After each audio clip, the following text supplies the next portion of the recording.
Wow, Christine, here we are at episode 100. I can't even believe that. Epic 100, and it's coming to you right now. And now.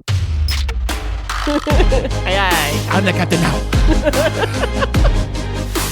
Coming to you from the K2 studios in San Diego, California. This sounds great. You sound amazing. I always sound amazing. It's the world famous Everybody's hitting off like BFFs. Chris and Christine Show.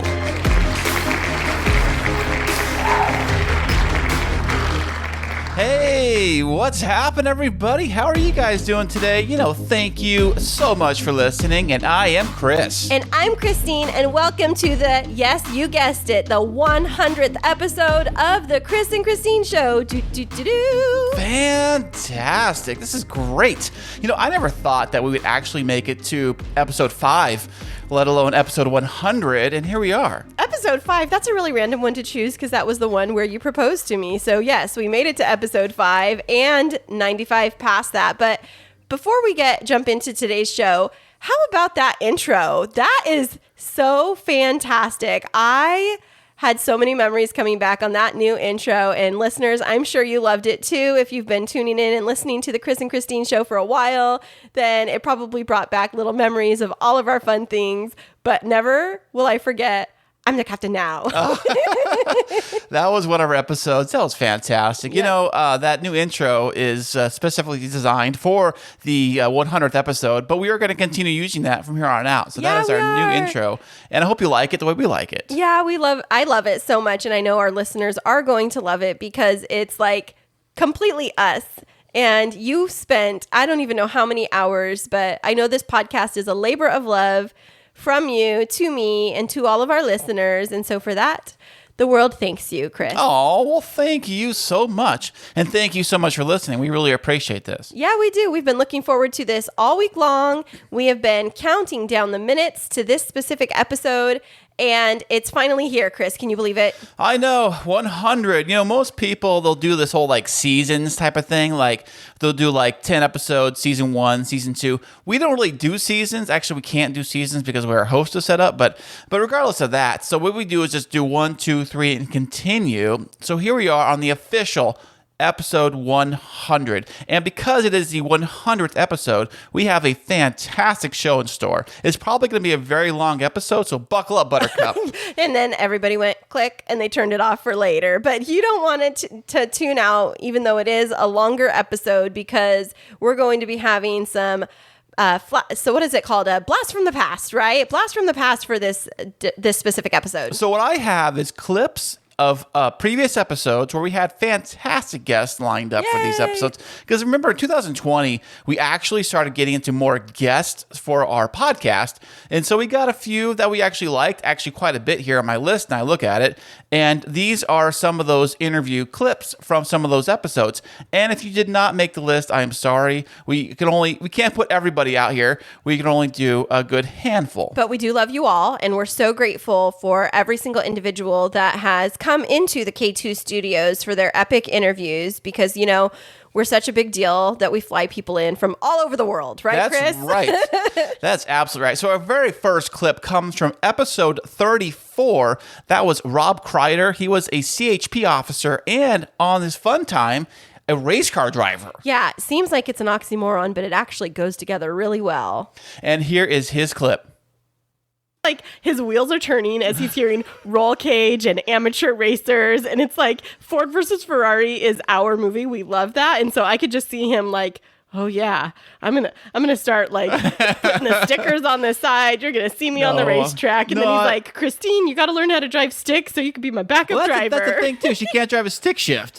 Oh, shame on you. You got to get her in the Z and teach her, man. Yeah, I might. But hey, you don't want to blow up the clutch in the 370Z, so I get it. But I've actually raced a 370Z Nismo, so I'm very familiar with that car. It's a very, very good car. Probably one of the best balanced cars I've known for just understeer, oversteer, and power. And so in San Diego, though, you have a group of people called the Sports Car Club of America, they race at Qualcomm Park, and you can take your Nissan 370Z and totally just like you have it right now. You have to change nothing. and you can borrow a motorcycle helmet, put it on, and you can drive that car around the parking lot, around a bunch of cones, around a course, one car at a time, as fast as you want. And then every lap you go, they give you your time, and you race against similar cars. And at the end of it, they say, Chris is the winner. And so it's called autocross, and you can find that information on www.scca.com for local races. And I've done a lot of autocrossing my life during my racing career, and it really teaches you a lot about car control, and it's very inexpensive. I think entry fees for the weekend might be like $40. Okay. And it's super, super fun. So if you want to play with your Z, it's the safest place because you're not going to wreck that Z because you have a nice car. You don't want to hurt it. Yeah. Worst case scenario, you spin it out, you knock over an orange traffic cone. I promise you, it busts right out. So you're good. I think that he's about to cry right now. He's so happy, and I think you've just officially made yourself a new best friend, Rob. Well, I have a website called robkreider.com, and on there is a bunch of articles. And one of the things I do as a writer is I write a lot of technical articles for racers. And so there's articles you could read, Chris, that tell you how to basically build your 370Z and the safety equipment you might want to use or the tires you want to use or tire pressure, and kind of walks you through how to go autocrossing. So there's definitely links there. And then my racing team has a website that I'm very proud of because we keep up to date a lot of times. So it's Team 559. That's the area code for the Fresno Central Valley. So our team is called Double Nickel 9 Motorsports. That's Double Nickel 9 is 559. But if you go to team559.com, you can see Double Down, our documentary, and you click on the media archive links, and there's just pages and pages and pages of magazine articles and newspaper articles and tons of technical information. Oh gosh, Chris, that brings back so many different memories. And, one of the things, though, that's come up this week for me, comparing or connecting it to this specific interview, is I still don't know how to drive stick. And I keep asking you. What is up with that? I keep asking you, do you not want to let me drive the Z? Yeah, you can drive if you want, baby. Yeah? I gotta find a nice open parking lot and lots of room. Why? Do you think I'm gonna drive off a cliff or something? That's very possible. I want to drive it. I would look so hot in your car. Oh, I think you would. I mean, not just in the passenger seat, but people would be like, she has skills. When I see a chick driving the Z, a lady? A lady driving a 370Z on Instagram or something like that, I'm like, ooh, hello, how you doing? Exactly. I know. All right, so our next episode we're going to promote here from our Chris and Christine show, Warehouse of Files. Yes, it's one of my faves, and she is just fantastic. We're going to hear from Carrie Pomeroli. That when we get out of this, I just want to see my friends. Like, what do we look like? A little heftier. If anybody looks in too good a shape, their friendship is over. Well, if you have a weight bench in your garage and you're using it for anything else than folding clothes, I'm not your friend. Well, I look at it like this. Technically, carb loading is what Olympic athletes do. So we're just, modeling after a best practice. Yes. We are carb loading. There's no marathon, but I'm carb loading anyway. Or is it bulk season? That's you always get excuses. It's bulk season right now. I feel like we're all storing up for the winter, but yet it's May and it's 85 degrees. And I'm like, I'm just going to get a bathing suit with a skirt like my mother always wanted me to and call it a day. Yeah, it's definitely every mother's modesty dream right now where we're like, it's okay. Yeah. There's a little extra fluff. We'll just cover it up, board shorts, I'm like, skirt. That's why God invented the moo-moo. I'm totally they should have a website and just call it fat dresses. That's all I want right now. I'm just what is flowy? I'm just going to become my mother and shop at Chico's and get all those flowy clothing. I love it so much. And dress like the Bible. It's what they wore in the Bible. Definitely. Well, Carrie, you are a funny gal, and we would love to know when you first discovered you were funny. So, you guys, I went to a very conservative Christian school in Michigan, and I'm Italian, and it was a Dutch Reformed Christian school. And they bussed in inner city kids from Detroit. And we started doing your mama jokes in first grade. Wow. So I think that was probably the start of my comedy career was with Quan Paxton, and he was 6 and he had a gold tooth. I was doing Def Comedy Jam from first grade at the Christian school. So I think when you're a comedian, you don't have a normal childhood. You're not necessarily the head cheerleader. So you use humor as a coping mechanism. I think that's a cliche, but it happens to be true. You know what? That totally is mind-blowing right now because we have 3 boys together. Well, 3 boys, and we're a blended family. So Chris's youngest, our youngest, is getting ready to turn 8. And our boys have a podcast, and his role is to be the funny guy. And so he's always cracking jokes. But you're right. It's totally a coping mechanism. I think that funny people get away with a lot more than non-funny people. It's like that 8-year-old is the one that's going to do well in life. You want to be nice to him. Well, we try. Yeah, definitely. So were you like the class clown when you were in high school? No, but I was the one that would get picked on and they thought it was funny. Like I had a football player boyfriend and they used to joke, yeah, he's not very smart, but he can lift heavy objects. And the football players would love to antagonize me and get me mad at him for stupid reasons because they thought it was funny when I was mad. And I think comedy comes from a place of anger. This is something that I've realized. Oh my gosh, she's so right about comedy coming from a place of anger because I've been around so many people in the past year since that interview. And it looks like that, like humor is a good coping mechanism. Are you directing something towards me? No, I wasn't calling you out, but I was also just thinking of different people that I've interacted with over the course of the last year. And I think that she's totally right on. Oh, that was fantastic. And before we move on, Carrie Pomeroli I haven't even shared this with you. She's out and starting on tour again in September and October, live shows all across the country. And so definitely look her up and check out her tour schedule. And she also is appearing on a number of different TV shows on the Now Network. And I think it's called Kingdom TV. I think that's more of a faith-based one.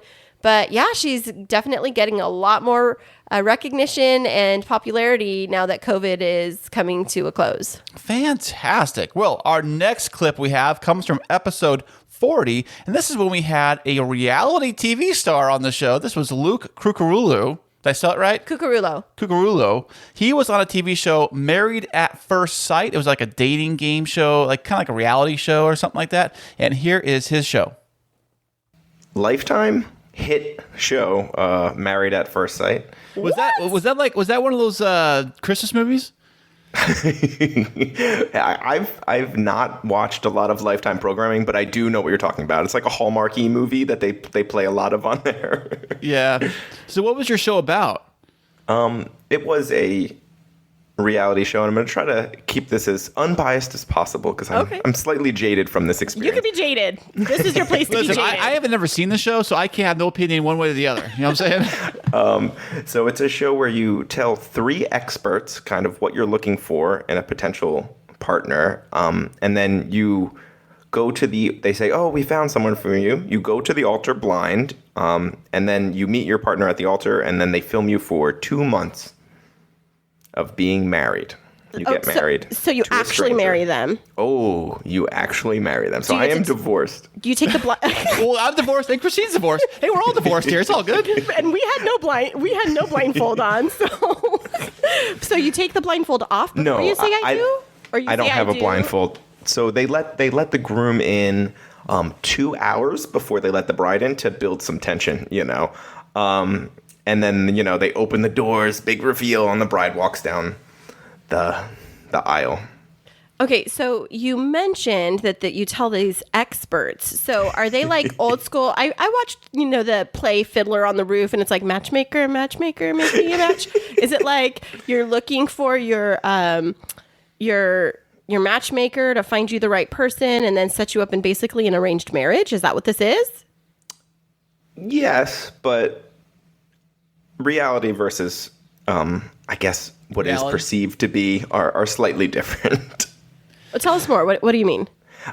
So, yes, you kind of sit down, talk to each person, and you're like, this is what I'm looking for in a partner. And then they decide collectively who to match you with. Interesting. So they make the choice for you who they think that you would be. Do they ever try to like throw a curveball at you guys and throw someone completely not at your type at all?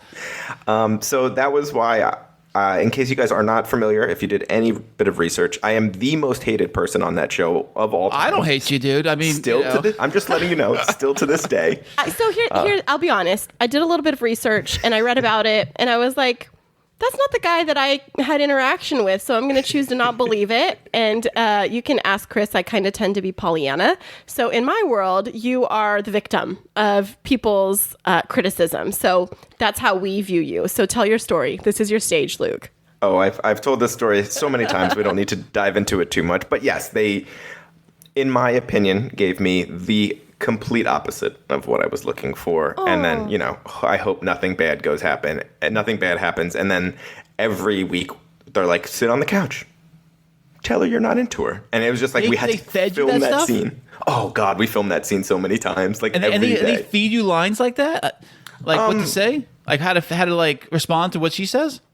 We're not allowed to talk about that kind of stuff. Okay, we're given subject matter to discuss. I'm sure that's all very, very scripted, but it is the way it is, I guess. Yeah, but it sounds like you have some interesting experience with dating, and I was doing a little bit of research about you, and it seems like you are passionate about like helping people find love and like helping connect individuals. Can you tell us a little bit about that? Yes, I really do enjoy connecting individuals, I would say. Not just dating, but in general connecting people. I did own a speed dating business for a short period of time. Wow. Which I found was a lot of fun. Oh my gosh, so I have some big news. I have the gossip. I'm going to spill the tea right now. Oh, what, baby? So Luke has found love. No way. Yes, he has. And he has this very sweet partner, and she and him now share 2 puppies.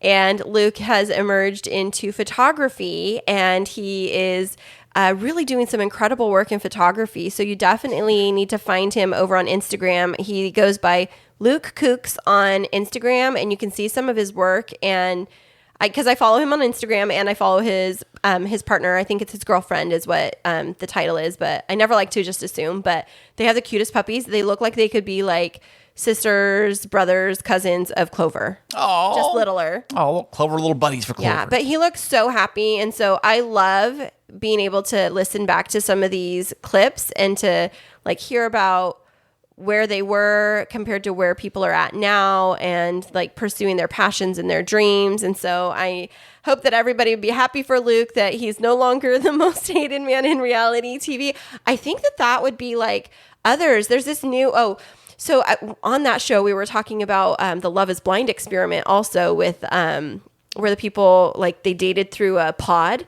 and then they got married or they got engaged to the person without ever having seen them.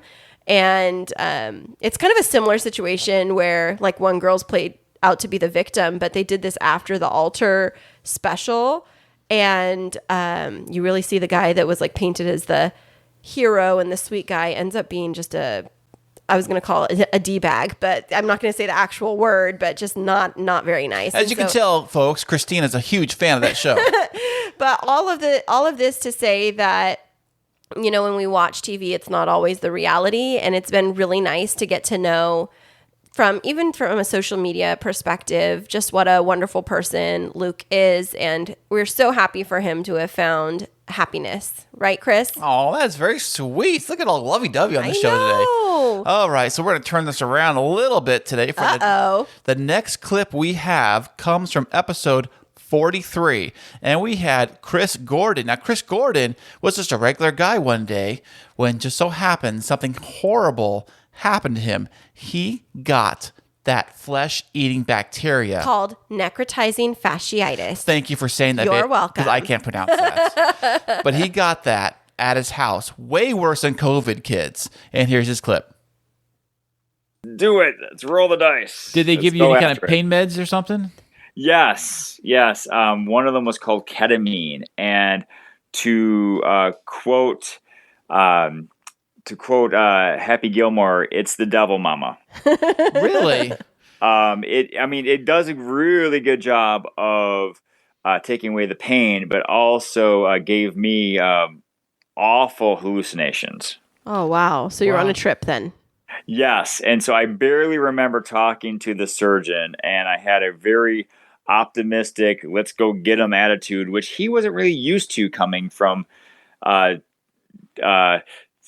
patients in my setting. They usually are more worried, usually crying, usually scared for their lives. And I was quite the opposite. Well, but to your defense, you didn't know exactly what you were dealing with other than your arm is really swollen, you had a really bad cut, and you have sepsis, and you're having surgery for, did you even know what it was for?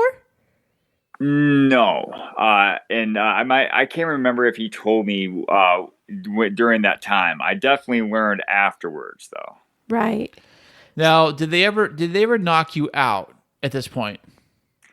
Yes. I was in a coma for almost 5 days. Was that medically induced, or that happened on its own? That was medically induced for the surgeries. Yeah. No, wait, you just said surgeries, plural. So So you didn't just have one. No. They first had to go in and take away all of the infected tissue. Basically, they filleted me like a fish. Oh wow. All the way from the back of my hand up to the base of my neck. Ugh. Ow. And as my wife would later tell me, they were measuring the extent of the infection with a marker, and by the time that the infection reached my neck and they had drawn that line at the base of my neck, my wife left the room. Oh my goodness. That was too much for her. Yeah, I would be too. Wow. So backtrack a little bit. When they say infection, at that point, did they diagnose what it really was? Yes, they knew it was necrotizing fasciitis. Which means? Flesh-eating bacteria. What? From your garage? From my garage wall. It's a group A strep, which is short for streptococcus. And the strand I had was called Streptococcus pyogenes. Oh my gosh. Yes. And so my strep had been around our family for the past couple of weeks. And so that's basically what caused this. Like strep throat? Yes. Just a different strain? Yes. But what's it doing on your garage door? Just hanging out, waiting for someone to scratch their stupid hand on it. So one thing that struck me from the very beginning when we interviewed Chris, and then since then, as I've continued to follow, Chris Gordon continued to follow his journey, is just the amount of resilience and positivity he has. Oh, he's a great guy. He's actually a marathon runner and a runner, and he still runs to this day. He had a podcast. I'm not sure if he's still doing it, but he's been interviewed on all different kinds of podcasts. He's a keynote speaker, a motivational speaker. He's keeping busy. Oh, what a great guy. Chris, thank you so much for coming on the podcast and sharing your incredible story. Wow, it's going to be really rough to go through those things. I mean, but then overcoming it and still maintaining like joy and positivity and light. That's probably what it is too. When you come out of something like that, you probably are really thankful for a lot of things, and it brings so much joy to your life. Like everything brings you joy at that point. You're not so much a grumpy butt so much. I would think. I don't know. You've gone through a bunch of stuff, and you're still hey now. So, Chris Gordon, you can come and teach Chris with a K some positivity lessons. Hey, speaking of positivity, we are featured on Apple Podcast. We're not one of the featured. Woohoo. So on Apple, in the Apple Podcast player, you can leave reviews for people for different podcasts, ones that you like, and some that you would rather not like. Yes, I think you can do that too. But we have printed out a small list of some of the reviews that we got on the Chris and Christine show. Okay, but I have a question. Are there any reviews that you brought on here that gave us like half a star or 0 stars and said, don't quit your day job? Let me look. Let me see here. Oh, this one comes in from Joe Blow. Joe Blow says, you guys are wonderful. Huh. Oh, that's so nice. But nobody is like, don't quit your day job or worst podcast I've ever heard. No, but seriously, here are a list of some of the reviews. One review, we're not going to mention who these reviews are. We're just going to say that the reviews are. So the first one says, what an awesome show with 2 amazing hosts who keep up the energy flowing with their great humor and engaging interactive style. I love it. Oh, the humor must have been because of me, because I'm so funny. That's right. Next one. These hosts care about their guests and it shows. Great questions, rich dialogue, interesting conversations. Great job, Chris and Christine. Oh, fantastic.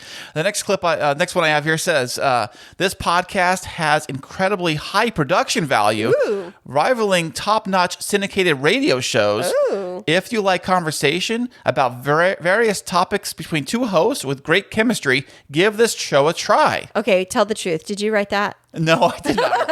I did not write it. That's like speaking your love language. You look like you're about to cry right now because you're so touched by that one. I know. Next one that I loved said, from my very first listen, I thought, I love these people. You're so well balanced and your light comes through so bright. Keep it up. Oh, that's great. And the next clip I have, or the next review I have is, the Chris and Christine Show is a wonderful, positive podcast. Both hosts have energy on par with any television host and offer lots of great advice on relationships, gratitude, and how to navigate our modern, ever-changing world. They do this that make it sound effortless. It really is something. Definitely subscribe and get to know this great show. Oh, that's so cute. And then our last review that we're going to share, there's plenty more, but this one says, this is a really cute family show. You get drawn into this family and they all just really have fun. They just really have a fun way of interacting. It's worth a listen for sure. And with that, just a reminder that we would love for you to hop on over to Apple and review us. Leave some comments, not just the stars. We love to read your comments. And I think that Chris tapes them up to the bathroom mirror and reads them in the morning. It's my positivity. It's like my little note. You know those little positivity posters the affirmations. It's your daily affirmations. Yes. I'm a really great producer. I'm really funny. Yes, thank you so much. Hey, speaking of podcasting, there's one podcaster that's been doing it for a very... Podcaster. You just said that. Podcaster. Yeah, make fun of me now. Come on now. So this podcaster, we've had a chance to have this great podcaster on our show. He actually teaches podcasting to people, and he's been on a gazillion different shows, and he's been doing it for like 16, 17 years from like the very beginning. And he was so nice to get this wonderful podcaster, Dave Jackson, on the show with us. And it was episode 48. So here's episode 48, a clip of that with Dave Jackson. So for our listeners that are tuning in, if you haven't figured out, Chris is a huge fan, and so am I, of Dave Jackson and his work. And I'll tell you, Dave, how I came to know a bit more about you, because Chris was consistently talking about School of Podcasting, is you happened to send us a link to an episode about being successful in marriage after divorce. And so can you tell us a little bit about your background as it relates to marriage and divorce? Yeah, marriage and divorce it sounds like it's my hobby, but I've been married twice, I've been divorced twice. And if I'm good at anything, I'm good at having friendly divorces. But That's a good one. My first marriage lasted, I was with her for 15 years. We dated for 5 years. We were married for 10. And unfortunately, we spent ourselves into bankruptcy trying to have a kid because she had some issues. She had one ovary, which I knew when I married her, and a couple other things. And it just, finally a doctor looked at us because we were putting fertility treatments on credit card. Wow. Is that expensive?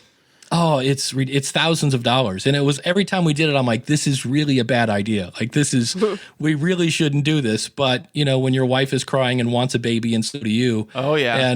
And so finally, this one doctor looked at us and just said, I hate to, like, you guys can't conceive. Like, it was either that. There was like one other sort of treatment that was like $10,000 a pop, and we couldn't even, sniff that. So when that happened, unfortunately, because we were so far in debt, I took a different position at my job that had me travel.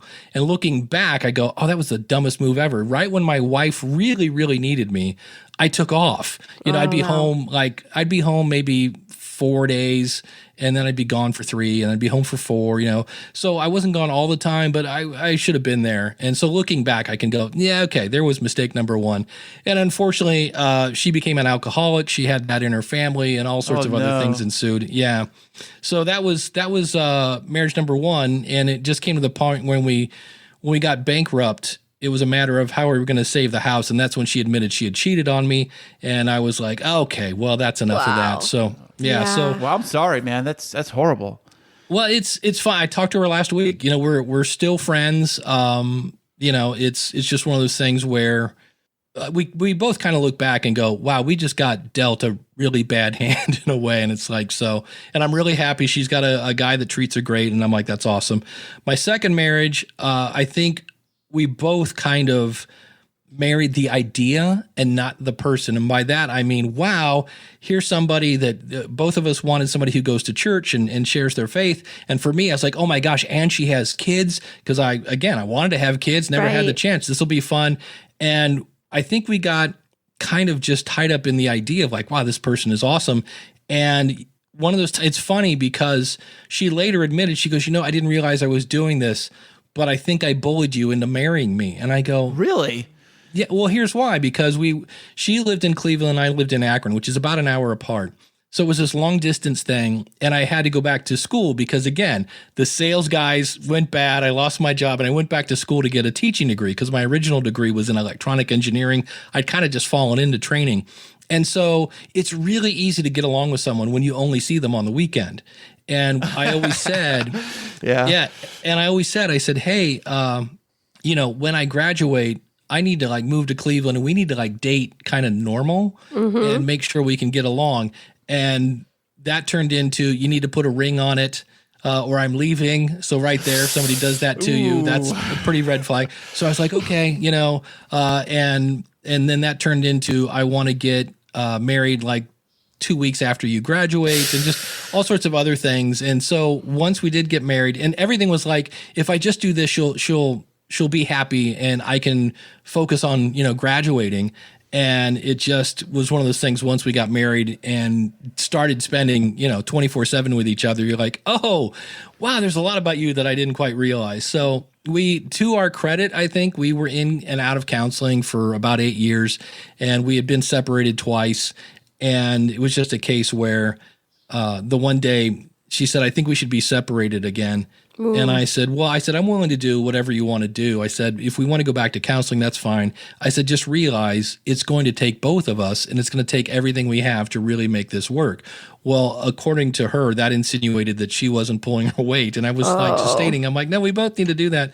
And she said, or we could just get divorced. And I went, you know what? At this point, I'm down for that. So, wow. Yeah. So that was the end of that. And I was kind of bummed because I had spent at that point 8 years.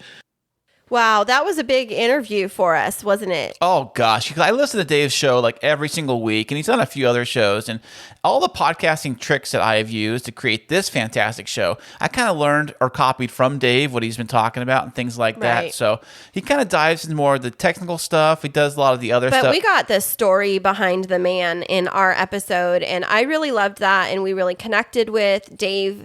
And we've had like I would say a friendshipy as you can be from a distance, but he's a big supporter of our show and gives us shout outs. And I just love that. And he's just such a kind person. It's been so great. Oh, that's fantastic. And speaking of podcasting, I first started listening to podcasts probably 2009, maybe. I think there wasn't a lot of podcasts back then, maybe a handful of them and stuff like that. So when I actually got a chance to reach out to the very first podcaster that I ever listened to back in 2009, Jonathan Strickland. Ooh. He was from the How Stuff Works group of podcasts. I think he was on the Tech Stuff show. Right. And I think he still does that show today, but don't quote me on that. But we had a chance to have Jonathan Strickland, the very first podcaster that I ever listened to on our show. And it was episode 54, and here he is. Quasi-therapy. We talk through things on the show. Yeah, we didn't think that anything would happen of it. Like, I got started. I'm like, okay, let's just do this for fun. Let's just play with this like a new toy. Let's just play with it. And then people responded. And they seemed to like it. So I don't know. Who knows? But it's going along with what you're saying, that you don't know what the reach is or the impact is. And whenever you're talking about something, that it could inspire somebody to do something unique and different with their life. So thank you. Oh, well, thank you. I mean, that's one of the goals I always have in my show, is that I tell people, it's a show about technology, but really, when you peel back the layers and you look at the underlying philosophy beneath all the tech talk, it's really a show that emphasizes compassion and critical thinking. Those are like the two things I really want listeners to walk away taking as important. That the tech stories are really interesting, but by applying compassion and critical thinking, then you can really dissect what's important in these stories, and you can see how things went wrong in the stories that where things go wrong, and you can see how things went right in the stories where things went right. And you can also kind of navigate somewhat tricky waters. I mean, technology and marketing are so closely tied together that often it can be difficult to separate a real message from, catering to wishful thinking. So having that sort of feedback of someone saying, hey, yeah, this matters a lot. I mean, it at least tells me that I'm doing the right thing. You definitely are. And we are excited to learn more about you on this show. And it sounds like you've been in the podcasting space for a good number of years, but let's talk about what happened in your life to lead you up to that. What's a little bit of your backstory? Oh boy, settle in. Just to set up the ridiculousness of my career path. In college, I majored in English literature with a particular focus on medieval and Renaissance lit and an extra focus on Shakespeare. So if you want me to bust out any Shakespeare, just go ahead, tell me. please. Really? Yes. Yeah. Oh, yeah. My liegen, madam, to expostulate what majesty should be, what duty is, why day is day, night, night, and time is time, were to nothing but to waste night, day, and time. Therefore, since brevity is the soul of wit, and tediousness the limbs and outward flourishes, I will be brief. Your noble son is mad. Mad call it, for to define true madness, what is it to be nothing else but mad? But let that go.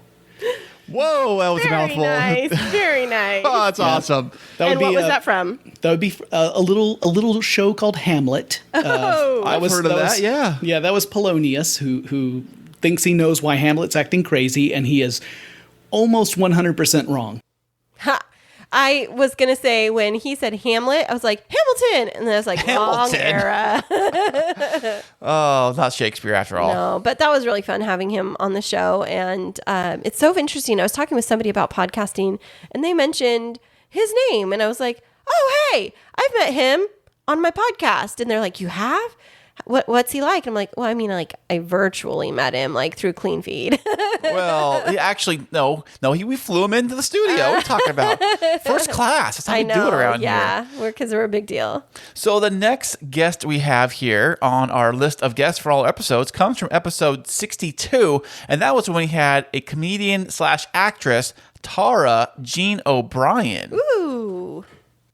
So you had this great career in production, but I see on your fabulous bio and resume that you also are a writer, and you've had some pretty fantastic experiences there too. Yeah, I mean, I don't sleep, guys. We'll just put it that way. I'm just kidding. No, yeah. So I've always written. I think I've done stand up for the last 6-7 years, and I've always been a comedy writer, and I wrote for The Onion for a while, which was amazing. And some of the funniest effing people in this world write for The Onion. And it's amazing. Like, one of the things I got to see is sort of like there's twice a week pitches, and you sort of see what other people are pitching. And you're just like, man, these are funny people that are smart, funny, smart people. So that was cool. Explain to Chris what The Onion is, because he was reading an article a few weeks ago and he legitimately thought that it was real. I forgot what it was. I'm like, hey, honey, did you check this out? Did you know that I forget what it was. It sounded like it could have been true. So, but it was off the wall. I forget what it was though. But he was like, it's written down, so it's got to be real. It's on the internet. It's on the internet. It's on this legit website. Chris, I feel like we have to start over with you. I mean, not everything on the internet is true. Get out of here. He thinks Wikipedia is the most reliable source. It is. It is. It's a pedia. It says in the name. I can't even with Chris. you. You're so lucky it's your birthday. I was also told at one point in my life, you're so lucky you're cute. So. That too. I didn't want to say it. But yeah.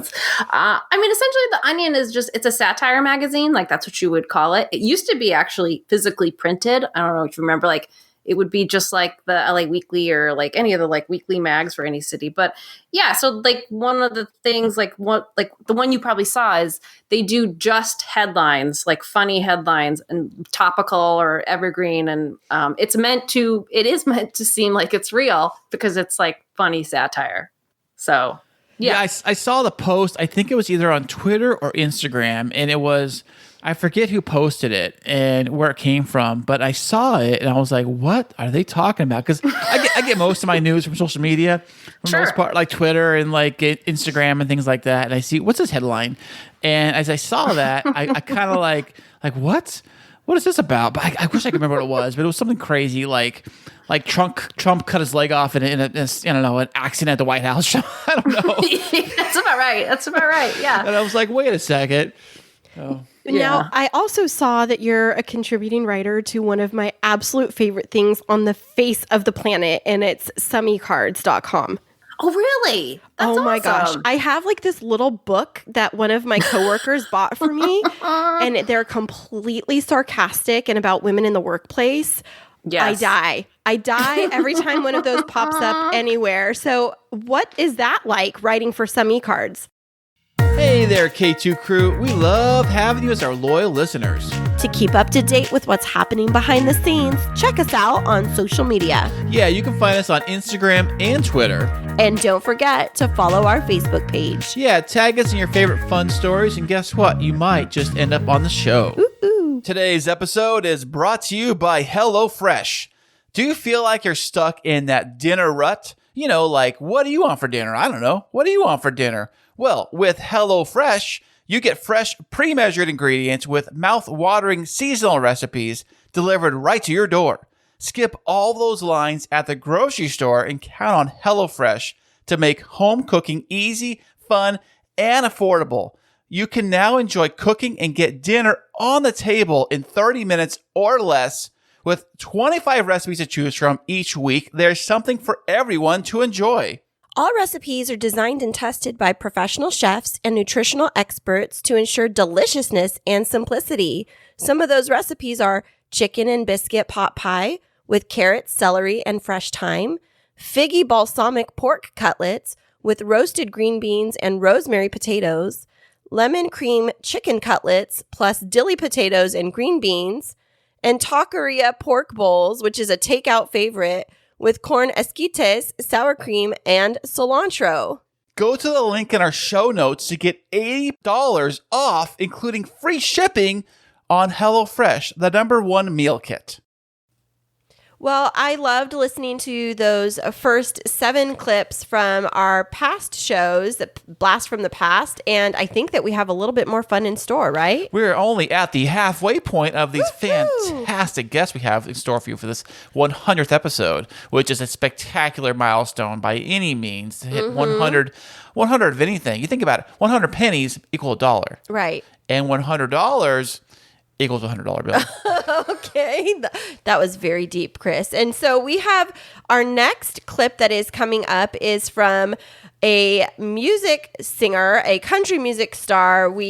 Not only did we get to chat with him and learn about his backstory, but we also got to hear some of his debut music that he was producing. Well, that he was not producing, but that he was creating. What do you even say if they're an artist? Because somebody else produces it. Well, I think you're going too technical on all that stuff. I know, but his musical breaking out, his debut, I'm tripping over my words, but he wasn't. And so we're going to hear from episode 71, Jake Parr. I love it. There you go. That's what I have, Ford F-150, brand new. Love that thing. She saved my life last year. I had a big rollover crash. Wasn't my fault, but did save my life. Oh, the airbags went off? Oh, yeah. I flipped up pretty good. Wow. Well, see, I knew it. I had this picture of the country music singer, sometimes wearing boots, but always in his truck. Oh, yeah. I got a truck with an American flag hanging off the back, and I got boots, and my guitar's in the back seat always. Oh, you are doubling down on that. But also my surfboards are back there in the tailgate, so it's kind of weird. Well, I grew up in a small town in Central California. I took Chris there recently, and there's a lot of farms around there. And Chris would ask me, well, like, what did you guys do in the evenings growing up? And I said, well, we would go out into the orchards and have bonfires and hang out and dance because it was the thing to do. And I think that your upcoming song has a little bit of something to do with that. Not necessarily out in the trees, but let's take a minute and listen to Barn Dance, but tell us about it first. Yeah. What town were you from, by the way? Kingsburg in Central California. Okay, so you've heard of Turlock. Yes, of course. I spent a lot of time in Turlock doing exactly what you just said. That's funny. Yeah, exactly. It's small town, rural life. Yep. That's kind of what Barn Dance is about. My friend has a farm actually in the town called Camarillo, where we filmed a music video for this song for Barn Dance. Basically a recreation of what we do all the time. He's got, what does he plant? Onions, lemons, all the big crops in the front yard. And in the back, he's got this huge barn with a dance floor in it. And when Borderline, our local country bar, actually, there was a pretty bad shooting there a few years ago. And since then, the bar's been closed. So we wanted something to do. So we would go to his house and we would go line dancing. And that's kind of where I came up with the concept, or we came up with the concept of this song, was just go out and dance. And so that's what we do. We go to Dom's house, we grill some burgers, and we line dance. And it's in a barn in a field. It's back in the country as far as you could be from Southern California, I guess you could say. Well, that is fantastic. And here it is for you live, Barn Dance by Jake Parr.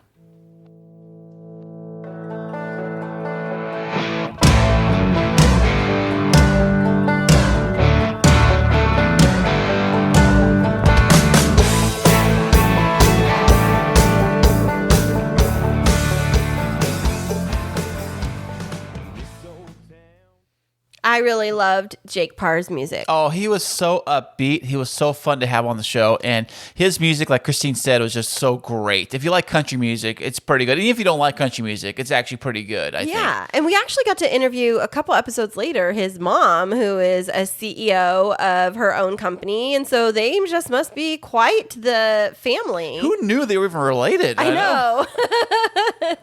But that was a fantastic interview. Thanks for sharing that one with us. And who do we have up next, Chris? Next we have from episode 74, Dr.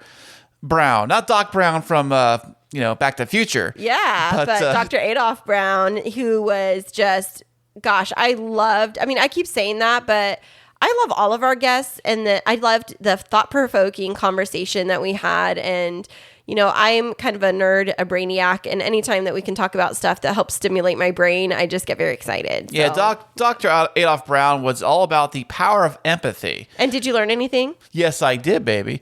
You can learn things too if you check out episode 74. But here is a clip from Dr. Adolph Brown.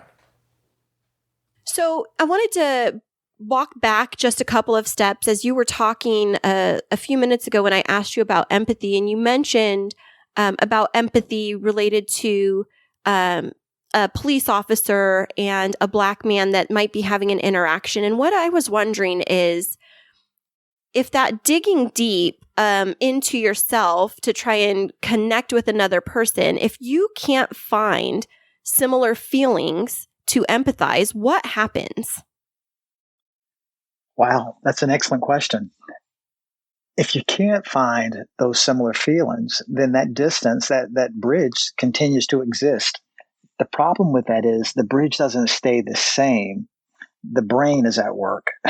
And the brain actually will make decisions for us long before we actually think we actively do it. And the gap actually widens. So I would really wish that we taught neuroscience, just parts of neuroscience in public education, private settings, that any orientation that you would have for a job, you would just people would understand that the brain doesn't help us to think. Right. The brain was actually, it helps us to make quick decisions, and it helps us to be efficient. So, I tell people all the time, don't believe everything you think. So, and that bias, when I talk about bias, that's just basically the brain teaching us without our permission. But then the brain doesn't like to be wrong.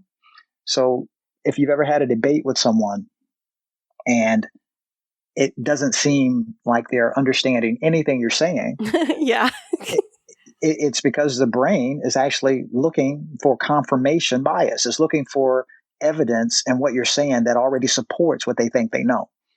So get beyond that, you got to be purposeful, you got to be intentional, and you got to be present. So this whole conversation is like interconnected because it's difficult to be present when you have trauma and you're carrying baggage. It's difficult to close the empathy gap when you don't know neuroscience. Oh, so right. It's circular, but it's all about learning and critical thinking. And I think with regards to critical thinking, my definition is being able to separate your emotions from your thinking. And I don't believe I've watched a television newscast in the last year where I've seen that. Oh, really?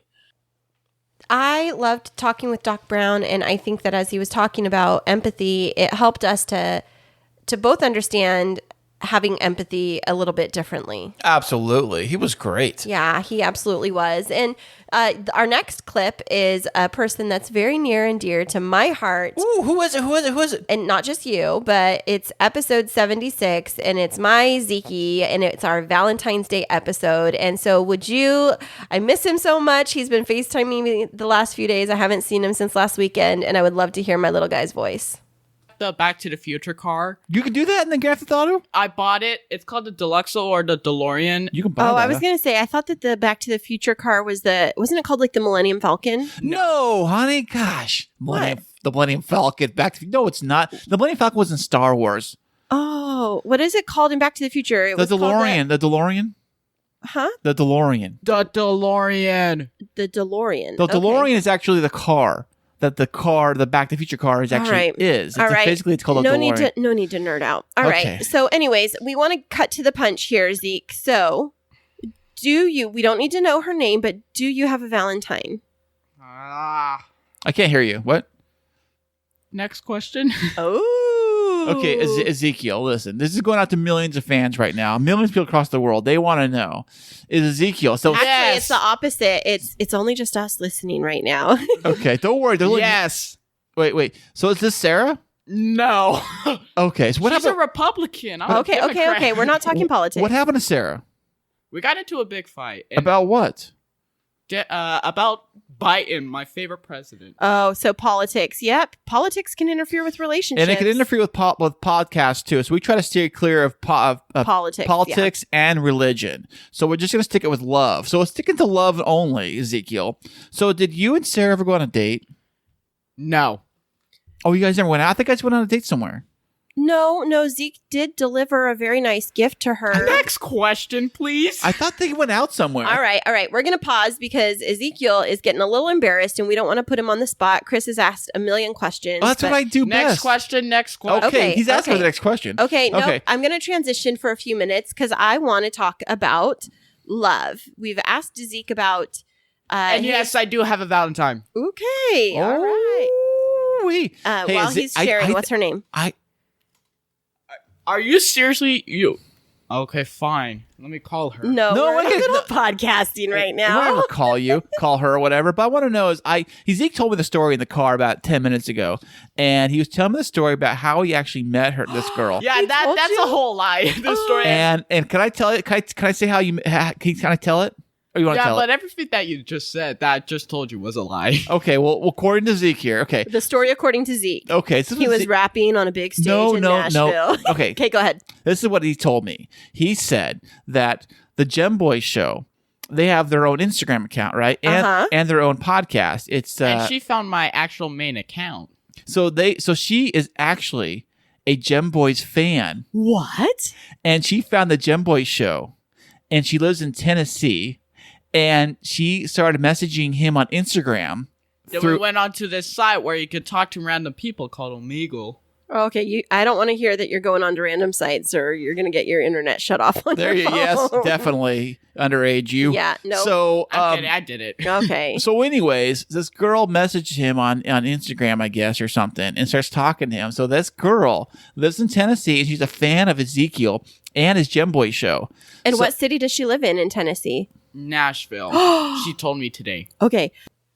Well, he ended up talking with that young lady for quite a number of weeks. Oh, are they engaged now? Oh, come on now. But yeah, it was just an interesting dynamic. And, he's getting so grown up and he's 6'3" now and deep voiced. And so when I hear his little voice, even just from, a few months ago, he just sounds completely different. Oh. But from pre-pandemic to post-pandemic Zeke, he's gone from being like 5'7" or 5'8" and still like looking kind of more like a little boy to now being this giant who calls me Shorty and who has a deep voice and is in his junior year. And I just love my little guy so much. I know you miss him because he's not here with us this week. So don't make me cry. Oh, that's fantastic. Well, so our next fabulous clip we have comes from episode 79. Now, in episode 79, that was the very first time that we actually got to talk to somebody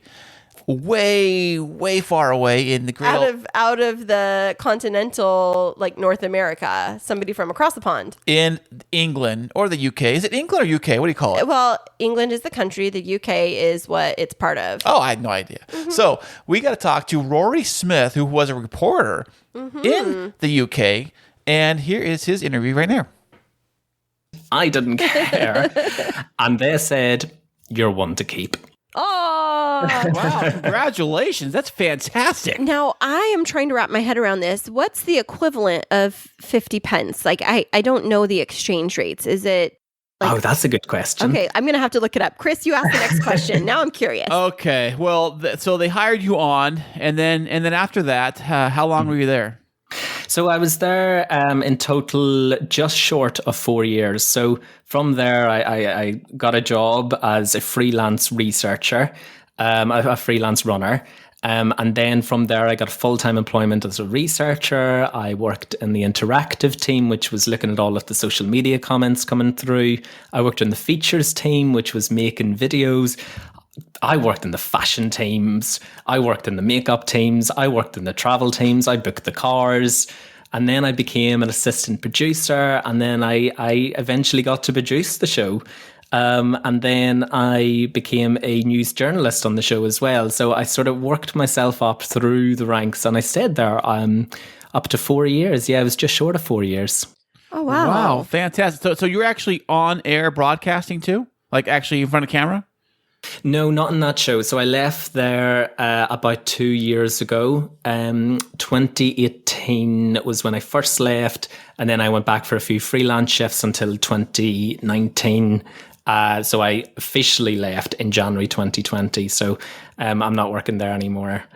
So then what did you decide to break away from that position to do? It seems like, I know you have a YouTube channel, but what came in January 2020 that was like I'm going to go out and be this freelancer on my own? That's a really good question as well. For me, I've always wanted to be a broadcaster. That's the only thing that I've ever wanted to do. And I think, in sharing this story, the way that I have and got to the stage where I'm at now in it sort of happened like that. It happened really, really fast. And before I knew it, I just woke up and I was a producer, and I, climbed the ladder very quickly through hard work and determination and ambition. And I sort of woke up and went, hang on, I've never wanted to be a producer. Right. Earth. Why am I sitting in a seat producing the hosts of the show? I want to be in those chairs. I want to be the host. And I've always wanted to be the host. I've always wanted to be a broadcaster. I've always wanted to listen to people's stories, which, we'll probably talk about later. But for me, I sort of, one thing led to another, and, you were earning the money, and you were enjoying the time that you were there, in the office, and you were getting all of these experiences and learning your craft from all of these different angles. So you didn't have time to sort of get back to your dream. And it was only in 2019 that I said, do you know what? I need to get back to broadcasting. And the reason why I left, I always say that I left twice, is because when I left in 2019, I had a year where I was freelancing. So I was going back to earn money on the news desk. But I was still pursuing my broadcasting ambitions in front of the screen. And I got a few reporter jobs. I was working on BBC One a couple of times for this Saturday morning. It's an iconic Saturday morning show over here, and it was really, really good. But I was still earning the money in the offices. But I said, do you know what? If I'm really determined to do this, if I'm really going to make this work, I just need to cut all ties with office work, and I really need to focus. So after a year of freelancing in 2019, then going back to the offices, that was when in 2020 in January, I says, right, that's it. I am a broadcaster. I am not a producer. I'm not a news desk journalist. I need to focus solely on being in front of the camera. Well, good on you, buddy. That's fantastic. Thank you. Thank you. It was a risk, but, I really hope it'll pay off. That was fantastic having Rory Smith all the way from the UK coming to us live to be on the show. I know, that was so fun. He was great, and he's actually one of our biggest fans. Oh, I love that. I love that so much. He's just so kind and generous, and it's always lovely to meet new people. And it's also lovely to hear from you guys to figure out what we should do for our podcast. Not just you guys, but all of y'all. You folks. You gals. You folks. All inclusive, I should say. So we got some feedback from you to describe what we should possibly incorporate into the podcast as suggestions. Right. But I have to say something because you all have come to know Chris very well through this show. And since we did the positive reviews that were bright and shining and so positive, we couldn't just leave it at positive. Chris has to say, what's the negative? Give me the bad feedback. I want to get better, Mr. Grump Grump. Well, I think it's always good to have feedback that you should embrace. Continuously improve. That's right. I just like sunshine and roses. I do too, but I always like improving, reinventing the wheel. You know what I'm saying? Well, don't reinvent the wheel. Create a new wheel. Okay. Right? Yes. Okay. Well, let's see. What are some of the things? Now, first of all, what's the source of this data? This data is this like random people that just like message you on Instagram? No, those are a different file for a different folder for a different day. This actually came from our survey we did a while back. We did a podcast survey and we asked a bunch of questions. Whether you like the show, what do you like about the show? Did you actually get good data from that, or did you just get spammers? I got about 10 to 20,000 responses on there. How many were valid? About 20 or 25,000-ish. No. Or so I had to go through there and filter all of those out and weed out. You had to? Well, our data expert, Christine, had to go through that. And then you didn't like how I sorted the data, so you had to do it yourself, right? Something like that. So here is some of those responses on improvement. We had a question, how to improve the show. So one of them says, I hope there will be more dating shows in the future, and I hope you will be better and better. Okay, before we go into this one, I have to preface this by saying there are some really random comments that came through, and it was hard to figure out which ones were like actual feedback. And so we hope that these are actual humans and not just robots. But the next one that I pulled as the one that I wanted to highlight is we got a comment that we should talk more about cars. Of course we do. You always talk about cars. That's true. I think I wrote that one actually. I think about it. That's my comment. Thank you. Well, good. Okay. The next one we have here is, could you invite some sports experts as guests?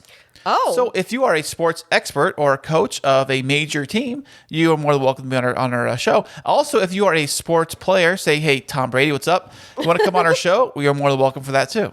And another piece of feedback we got is you can add some more interactive programs to get the audience involved. And I really do like that because, we'll say, message us, DM us. Maybe we need to do more things. And I don't think it's just giveaways. I think it's like other ways that people can get involved with giving us input to get better. Right. And you always can reach us on our website and our social media and all that fun stuff. Absolutely. What is that website? It is www.chrisandchristineshow.com. And that is both spelled with the letter K for the name. Because we're fantastic. And the next thing, the listing I have on my list here, it just says invite more celebrities. So if you are a celebrity and you're listening to the show, you're more than welcome to come on to the Chris and Christine show. We you would just love said to have if you're a celebrity and if you're listening, it should be to all of those celebrities who are listening because we know we have thousands, right, That's Chris? right. Listen, we don't bite. Well, come on over. The water's warm. Come right in. It's great. We're not sharks. We're not going to tell all of your secrets. But then the last piece of feedback is to make it more entertaining. So what do you think about that, Chris? Do you think we're entertaining enough? I think I try to make it as entertaining as I possibly can make it. I do everything here producer-wise and design-wise for the show. Christine is the angel that shows up every week for the show. You. And I get all of her stuff she wants. All of her green M&Ms are taken out of the bowl, of course. And we have it put right here in her green room as she comes in. No, I just want red Skittles. That's all I want. Yes. And just yellow gummy bears. It's not that much to ask. I know. I'm working on it. Our showrunner's working on it. And it needs to be 68.3 degrees, not 0.5. I know. You fired poor Joe. You fired him because he was off a degree. And then my flowers that were in the room, I asked for no sunflowers, and they gave me 3 sunflowers, and how dare them? I thought that you meant sunflower seeds. I told Joe, I don't know what you were talking about. But that's been fantastic. We do love getting feedback from you all, and so please keep it coming. Okay, and for our next group of people, I do say people. This is the first time we actually had like a ton of people on the podcast at the same time. Right. We had like more than just 2 guests. Right. We had Mindy, Derek, and Chris, and Christine, and myself, Chris, here. All of the studio. Yeah, that was hard because it was like Chris and Chris. And so didn't we start calling him Money Chris? Yeah, I think so. This is from episode 81, and we were talking about COVID shots because the COVID shot kind of first came out. I was kind of upset that I didn't get a chance to get one. You mean the vaccine? I'm sorry. We call it the COVID shot, but the we who? Myself. And okay, I. you, yourself, and you. And we're gonna hear from Mindy, Derek Duval, and Money Chris. I was going to say, I feel like, telling people, I'm fully vaccinated feels like the new I'm single and ready to mingle, except for I'm not single. But I am ready to mingle. Right. Or the I voted sticker. I think I saw Derek posting his I got shot sticker. I got shot sticker. I got shot. They just give those out at the hospital now or the emergency room? Have you, Chris, you read Urban Dictionary like I do. I know you do. Did you see the new word for the last week? Vax holes. What? Oh, yeah. And that's people who walk in the room like, oh, yes, but I am vaccinated. It means you're a vax hole. Wow. Yeah. Well, so then I guess I'm one of those because I have to travel in like a week and a half, and I was actually thinking of wearing my I got shot or whatever it was stickers as I travel. I got shots. It's like I got shot in Tulsa, and here's the T-shirt. It's like, good Lord. We totally, you guys, seriously, we need to like patent this or trademark it, and people will buy these up. We will be millionaires. Be like, got shots, and then have T-shirts. like syringes next to it. Right, definitely. Pass them out, sell them or whatever on Amazon. No. Or some other reputable site. I heard Amazon's a fantastic place. I heard it's great. The leader in chief, what's his name? Bezos. He's a nice guy. No comments. Crickets. He's going to delete that section. Don't you guys worry. Maybe trying to gaslight us. Yeah, not a good thing. But they are opening a new facility down here in San Diego. They're opening up, I think, one big massive warehouse by the border where they're going to smuggle drugs into from the border tunnels. Oh my god! Oh, cool. That's pretty good. So they they're really expanding. Do you know what that's called? What's you know what that's called? Entrepreneurship. It's called, differentiating your product. Supply and demand, man. When I used to work down there by the border there, all the warehouses, they'd have these, this one warehouse got popped. It was a big deal in the news because they had like literally an underground tunnel. Like in the warehouse, they'd have like a hatch, and they opened it up, and then down went to the tunnel into Mexico where they smuggled the drugs. Like trucks were always picking up, but they never dropped off. You are on a roll today. Let's get back to vaccine talk. So you both have been, or all 3 of you have had both vaccines. Yeah, Did you Pfizer. I was just going to ask Pfizer, Moderna, or the Johnson & Johnson? I got the Pfizer. What'd you get, Mindy? I got the Moderna. Okay. Chris? Why'd you get something different? Because that's what I work for a healthcare system, not in healthcare. I'm not a frontline person, but I work for a healthcare system, and that's what they had. So that is what I took. Okay. And then Chris, what did you get? I'm team Pfizer. Okay. I don't know if you know this, but after you get your vaccine, you kind of join a gang basically for that vaccine. I got you. Well, that was like almost foreshadowing for what's happening now in California, where the California governor just came out like a week ago with a mandate that all school teachers, public school employees have to be vaccinated. Like they just have to be vaccinated, or they have to go through, I don't know if it's weekly, but it's regular. It's daily. It's not daily COVID testing. It's like weekly, I think. Oh, wow. It's crazy. Yeah. Maybe it's not weekly, but it's pretty quick. I saw some funny meme today, or was it yesterday, about people saying that, like, they always say, I don't know what's in the COVID vaccine. I'm not taking it. I don't know what's in it. But you think about hot dogs, what's in that? You know, chicken nuggets, chicken nuggets, some other stuff that you might. Or another lady posted. It was so funny. I'm gonna keep it PG if I can, but she's basically saying hooking up with a guy at a club at night. You don't know what is going. What's in that person? Right. I kept it PG because I knew which way you were going. So it is very true. But, you know, everybody has their different perspectives on it. But yeah, it's definitely been an interesting conversation locally, statewide, nationally around vaccines, vaccine status. And it was so fun to have 3 guests on the show. Plus us. It was like Party 5. Party City. Okay, and for our next clip, we have it from episode 82, and that was the great SP Stargate pioneer himself. He is a podcaster. He's got lots of podcasts. He actually does another podcast about podcasting. He loves sci-fi movies, and he's actually a rocket scientist. Yeah, which is pretty awesome. We had a great conversation with him about so many interesting things that were mind-blowing, and we're going to hear from him now. Did you watch Friends? Friends? Like Yeah, the TV show Friends. Yes, of course. Okay, so there was a movie called Lost in Space with Joey in it. yeah. I don't think it did very well. I don't think. I like it though. I'll watch that. It didn't, but yeah, I think she would like that. That's fun. Well, thanks for digressing onto little movie recommendations for me, but we would love to learn more about you separate from your work. So tell us a little bit more about you in your personal life. Do you have a family? You mentioned kiddos. What's up? Yeah, I do have 3 kids. I have a older daughter. She'll be 27 later on this year. I have a son who will be 25, and I have a daughter who is in college, and she'll be 19 this year. And she's the one that is going to have the puppy. And I didn't finish the story there. So she's in college right now. She lives in an apartment. She is going to be changing apartments from a couple of roommates to living alone. And that's why she wanted the dog, because she did not want to be alone, and she wanted the dog. And she does live a couple hours away. But during the summer, she's actually going to come home and live with me. And that means that I'm going to have a puppy for a couple of months. Yay, me. Yay. Do you have any other dogs right now? No. No. He said he didn't. Okay. Okay. Oh, it's going to be okay. Fun Now, times. did you mention that you are going to get one of the, I was going to say therapy dogs, but the like assistance CCI? dogs? Yeah, to train over the next year? Or is that No. just something you've done in the past? Yeah, that is something I've done in the past. And I honestly have not been able to get over the loss of my last dog.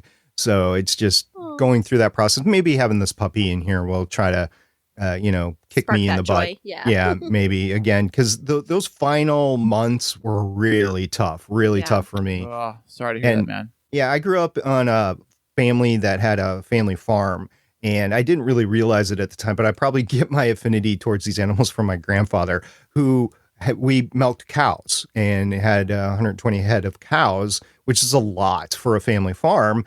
And it just never dawned on me that he became so attached to some of these cows that when he had to send them off to the slaughterhouse or whatever, he'd be miserable for a couple of weeks. And I just honestly, I didn't get it at the time, but now I definitely do. And he had to do that almost on a daily basis. And here I am, just like, boo-hoo with just one dog. Now, I heard to help you guys get through that, it was to not name the cows that help.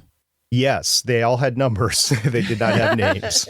Right. 'Cause if yes. you start naming them, that's what I heard. And it becomes really hard to, send them off that way. It's got to be rough. So, hey, SP, so it says here in my little notes, it says that your eldest daughter is getting married in October. Well, congratulations. Yes, she is getting married in October. She's been dating this guy for 8 years. So, wow, 8 quote, years. it's about time, unquote, man, sort of wow. thing.